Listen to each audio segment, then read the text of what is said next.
Welcome back, everyone. We often mention AIagentstore.ai for finding some really interesting AI tools. Today, we're focusing on one called MiniMax-M1. It seems to be making some waves, particularly for developers, researchers, maybe. We Yeah. want to figure out what makes this one special, especially in the open source space. Right. And MiniMax M1, it's not just, your standard large language model. It's described as an open weight hybrid mixture of experts model and MoE model. Okay, mixture of experts, like specialists. Exactly. Think of it like a team of AIs, each good at something specific, makes it efficient.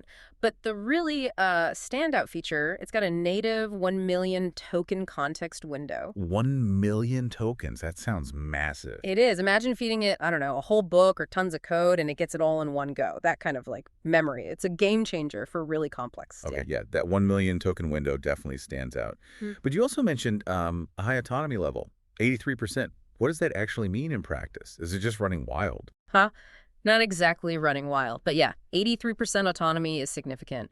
It means it can tackle multi-step tasks with much less human hand-holding. Mm. It does this using a function calling architecture. Function calling. So it can use other tools. Precisely. It can pull in a calculator for math, maybe grab data from an API dynamically without needing constant prompts. And it also has these things called modular control points, or MCP. MCP. Yeah, they let you configure its workflow more precisely, sort of like setting up custom routes for how it tackles a problem, more control for complex tasks. Right, so you get the big context window and this ability to act more independently using tools and defined paths.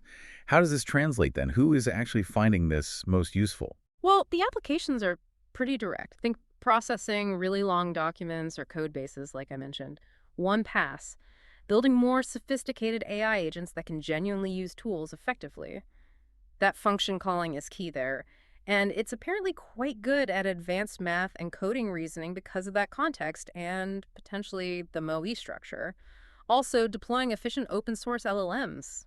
So the people benefiting most, machine learning engineers, LLM researchers, AI developers, data scientists. Okay, that makes sense. Now, something that really grabbed my attention was the performance talk.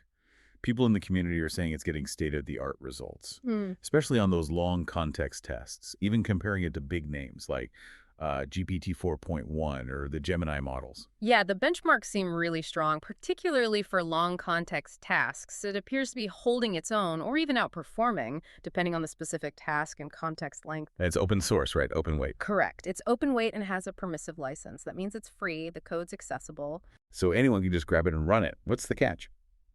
Deploying something with a 1M token window sounds demanding. That's the main consideration, yeah. Resource management, 1 million tokens takes serious compute power, especially for inference, getting answers out quickly. However, because it's a mixture of experts model, it's actually often more efficient than a dense model of comparable size would be. Ah, so the MoE helps with the efficiency part. It does. It makes high performance more accessible than you might think. So it's relevant across quite a few industries. Software development, definitely research, even education potentially. Okay, so wrapping this up, MiniMax M1 looks like a really significant step for open source AI. You get this massive context, high autonomy, function calling, tackling problems that were maybe out of reach before for open models. It really pushes the envelope. So maybe take a moment to think, how could an open source agent like this, one that can handle so much context, change how you approach a current challenge or project? Especially if you felt limited by context size before. If you want to explore MiniMax M1 or other agents like it, do check out AIagentstore.ai. And as always, we appreciate you rating the show. Thanks for tuning in.